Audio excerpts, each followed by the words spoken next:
Welcome students, welcome you arts academy class 12th political science chapter समकालीन विश्व में अमेरिकी वर्चस्व।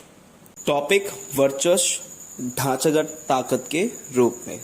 आज की क्लास में हम अमेरिका के दूसरे वर्चस्व के बारे में पढ़ेंगे, जिसका नाम क्या है? ढांचागत ताकत के रूप में, जिसका अर्थ निकलता है अर्थव्यवस्था के रूप में। मतलब कि अब हम अमेरिका के वर्चस्व की अर्थव्यवस्था के बारे में बात करेंगे कि अमेरिका की अर्थव्यवस्था कैसी है। तो सबसे फर्स्ट इसमें बात करते हैं वैश्विक अर्थव्यवस्था के संदर्भ में सार्वजनिक वस्तु का सबसे बढ़िया उदाहरण समुद्री व्यापार मार्ग सी लेन ऑफ कम्युनिकेशन SCOCS, जिसका इस्तेमाल व्यापारिक जहाज करते हैं। तो अगर हम वैश्विक अर्थव्यवस्था की बात करें, वैश्विक अर्थव्यवस्था मतलब कि वर्ल्ड की इकोनॉमी की अगर हम बात करें, तो इस अर्थव्यवस्था में जो सबसे मतलब मेन एग्जाम्पल है या सबसे बढ़िया एग्जाम्पल हम उदाहरण कह सकते हैं, वो क्या है? SLOCS। ये क्या है? ये सी लेवल से कम्युनिकेशन करने का बनाया गया है। सी लेवल मतलब एक देश दूसरे देश के साथ व्यापार करता है, तो उसको किसकी जरूरत पड़ेगी? समुद्र की जरूरत पड़ेगी, और समुद्र के रास्ते से ही वो क्या कर सकता है? कम्युनिकेशन कर सकता है। तो समुद्र व्यापार मार्ग, जिसको हम सी लेन ऑफ कम्युनिकेशन भी कहते हैं, जिसका इस्तेमाल कौन करते हैं? व्यापारिक जहाज करते हैं, एक देश से दूसरे देश में सामान को पहुंचाने के लिए। होपफुली आपको समझ में आया होगा कि अगर हम बात करें समुद्री व्यापार मार्ग की बात करें, तो उसके लिए क्या गया है? एक व्यापारिक मतलब कि समुद्री व्यापार मार्ग, समुद्री मतलब कि समुद्र, व्यापार मतलब कि समुद्र के रास्ते से क्या करना? व्यापार करना। तो इसका इस्तेमाल कौन करते हैं? इसका इस्तेमाल करते हैं व्यापारिक जहाज, जो कई सारे देशों के अलग अलग होते हैं। इसी में नेक्स्ट पॉइंट कहता है खुली वैश्विक अर्थव्यवस्था में मुक्त व्यापार समुद्री व्यापार मार्गों के खुलेपन के बिना संभव नहीं है। अगर आज के टाइम पे अगर हमें मुक्त व्यापार करना है या फ्री ट्रेड या फिर मुक्त व्यापार करना है, तो इसके लिए हमें किसकी जरूरत पड़ेगी?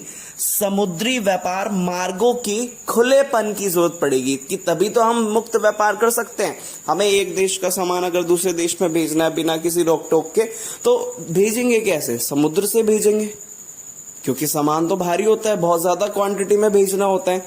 तो उसके लिए हम सिंपल क्या इस्तेमाल करेंगे? समुद्र के मार्गों का इस्तेमाल किया जाएगा। समुद्र के ही, ओशियंस के, सी के हम क्या करेंगे? उनके इस्तेमाल करेंगे। तो अगर आपको मुक्त व्यापार करना है, तो मुक्त व्यापार करने के लिए आपको व्यापार मार्ग भी कैसे होने चाहिए? बिल्कुल खुले होने चाहिए। लेकिन दबदबे वाले देश अपनी नौसेना की ताकत से समुद्री व्यापार मार्गों पर आवाजाही के नियम तय करता है और अंतर्राष्ट्रीय समुद्र में अबाध आवाजाही की सुनिश्चित करता है।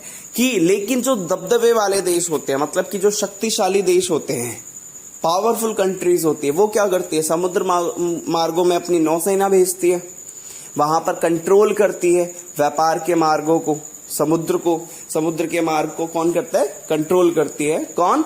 जो दबदबे वाले या फिर जो ताकतवर देश होते हैं। तो इसमें यही कहता है कि जो दबदबे वाले देश होते हैं, उनकी नौसेना की ताकत क्या करती है? समुद्र व्यापार मार्गों की आवाजाही के, आने जाने की क्या तय करती है? नियम तय करती है। और नियम तय करने के साथ साथ समुद्री जो अंतर्राष्ट्रीय समुद्र आवाजाही है, उसको सुनिश्चित भी करती है, उसको बताती भी है कि आपको कैसे आना है और कैसे किस टाइम क्या क्या चीजें करनी है।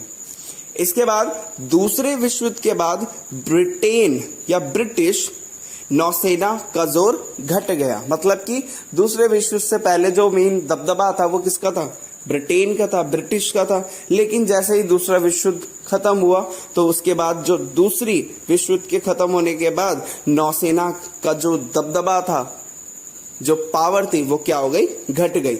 और उसकी जगह अब यह भूमिका अमेरिकी नौसेना निभाती है, जिसकी उपस्थिति दुनिया के लगभग सभी महासागरों में है। मतलब कि अब पहले तो ब्रिटेन थी, ब्रिटिश थे, अब उनकी जगह कौन निभा रहा है? अब उनकी जगह अमेरिका निभा रही है। तो अमेरिका का अब पूरे के पूरे समुद्र मार्गों पर क्या है? दबदबा है। तो अर्थव्यवस्था की बात करें तो अर्थव्यवस्था जो हम वर्चस्व देख रहे हैं, तो मेन जो अर्थव्यवस्था में मेन सबसे ज्यादा होता है ट्रेड, व्यापार। व्यापार किसके थ्रू होता है? समुद्र मार्गों के थ्रू होता है। और समुद्र मार्गों पर पूरा का पूरा नियंत्रण, जो पूरा का पूरा कब्जा है, वो किसका है? अमेरिका का है। तो इस पूरे पॉइंट में हमने यही बात की कि वैश्विक अर्थव्यवस्था की बात करें तो वैश्विक अर्थव्यवस्था में सिर्फ और सिर्फ किसका दबदबा है? अमेरिका का। कैसे? कि जितने भी समुद्र या समुद्री व्यापार मार्ग होते हैं उन पर व्यापार किया जाता है, और व्यापार अगर आपको मुक्त करना है तो उसके लिए आपके जो व्यापार मार्ग हैं वो भी क्या होने चाहिए? खुले होने चाहिए। लेकिन जो भी दबदबे वाले देश होते हैं वो क्या करते हैं? अपनी नौसेना भेजते हैं और समुद्र मार्गों की आवाजाही को कंट्रोल करते हैं और सुनिश्चित भी करते हैं। और दूसरे विश्व युद्ध से पहले ये पूरा का पूरा जो दबदबा था समुद्री मार्गों पर या नौसेना का, वो किसकी थी? वो था ब्रिटेन का था, ब्रिटिश का था। और अब यह दबदबा किसका हो गया? अमेरिका का हो गया। तो ये था अमेरिका का ढांचागत ताकत के रूप में फर्स्ट पॉइंट। आपको समझ में आया होगा। Thank you.